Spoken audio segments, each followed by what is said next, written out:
What's up guys, and welcome back to our TNA series in TEW 2016. We are here at the Go Home show for Sacrifice. God, I really struggle to remember what our shows are called. I didn't choose our venue. Where are we going to be? The Northwest. Yeah, let's be in Idaho. Why not? That's not the right one. Ignore all the things you see here. There we go. Alright, let's run the show. So, last week we had Bret Hart come out. He said unless Hollywood Hogan accepts Monty Brown's challenge for the NWA World Heavyweight title, Hogan will be stripped of the belt, because Hogan was threatening not to fight him. And Hogan comes out, Monty Brown's in the ring, and he's like, I accept. He's a bit defeated, and everyone's happy, because we're going to see Monty Brown kick Hulk Hogan's butt. And then he goes, I accept if you can make it to Bound for Glory. And then he does this Hogan thing with the belt, and he's like, just a big old jerk, and he's threatening basically to beat Monty Brown up to get out of fighting him because he's a big coward. 96 A-star opening segment, get in. Next segment is not bad actually. Think how crap Loki's been doing. And about that decent wrestling, but little heat. Hayabusa, my boy Boos, defeats Loki in 7:31 by pinfall with the Phoenix Splash. 54C minus, got the crowd buzzing. Not surprising, I bet that was a pretty good match actually. Loki's in-ring performance for us is crap because he just doesn't care anymore. We get the announcers are confirming / hyping that at Sacrifice you'll get to see the trio of AJ Styles, Monty Brown and Stone Cold Steve Austin take on Hollywood Hogan, Jeff Jarrett and Rob Van Dam in a 6-man tag match in your main event. And if you don't buy a show with that main event, what's wrong with you? 75B minus. Carino, he gets a promo talking about his match Rey Mysterio. He says, Ray, I'm looking forward to beating you up, but he's wanting to make sure that, no fans try and save Ray. He's got no excuses, Ray, when he flukes a win or anything like that. It's going to be in a steel cage. Because Carino just wants to hurt Mysterio, I guess. I haven't quite plotted out the reason why Carino would want in a cage, I guess.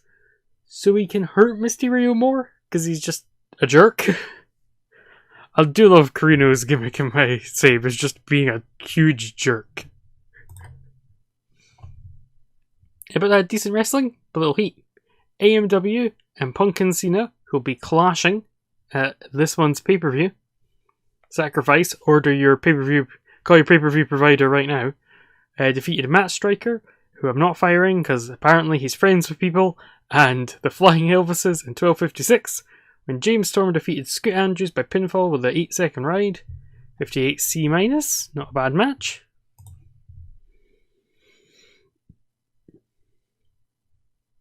Bret Hart comes out and he talks about Samoa Joe and his brutality and his two little henchmen, his two little cronies, his two little acolytes, and Daniels and Kazarian Kazayashi. The Kaz, it throws me off so much that I have Daniels and Kaz. I still not give them a name, I just realised. I really should give them a name.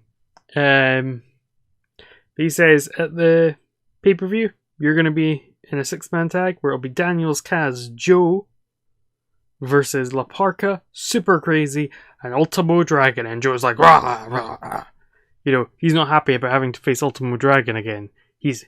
Might I suggest, Samoa Joe's not afraid of Ultimo Dragon. But he might be afraid of Ultimo Dragon. Do you get my drift? He would never admit to being afraid of him.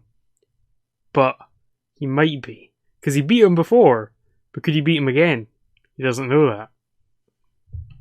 ATB, that is a good rating.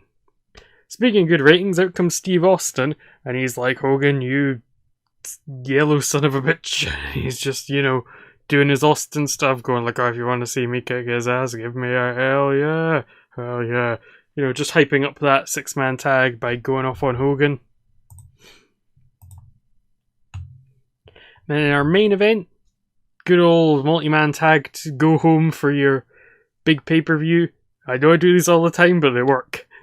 In a good match, AJ, Monty Brown, Steve Austin, Rey Mysterio Jr. and Ken Shamrock defeated Hogan, Jarrett, RVD, Carino and Disco Inferno in 22:04 when Monty Brown defeated Disco by pinfall with the pounce. In terms of in-ring work, Steve Austin was head and shoulders above everyone else. Disco was the weak link, because of course he was. In this field, Disco Inferno was definitely the weakest of the lot. But I'm getting really into this Disco Steve Carino team. It's so great. I'm picturing this whole match, like Disco is trying to pal in with these guys and be like, please let me in your cool faction. And they all just kind of look at him like, what? Who?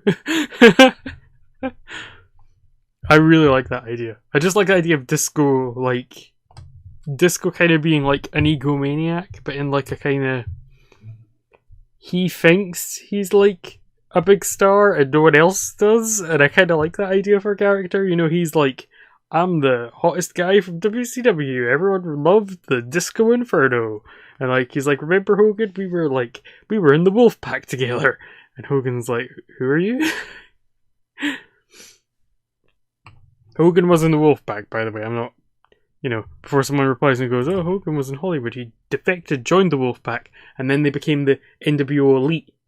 I think Disco was in there at the same time. That increased our popularity in 11 regions. That sick Disco Inferno tag really paid off.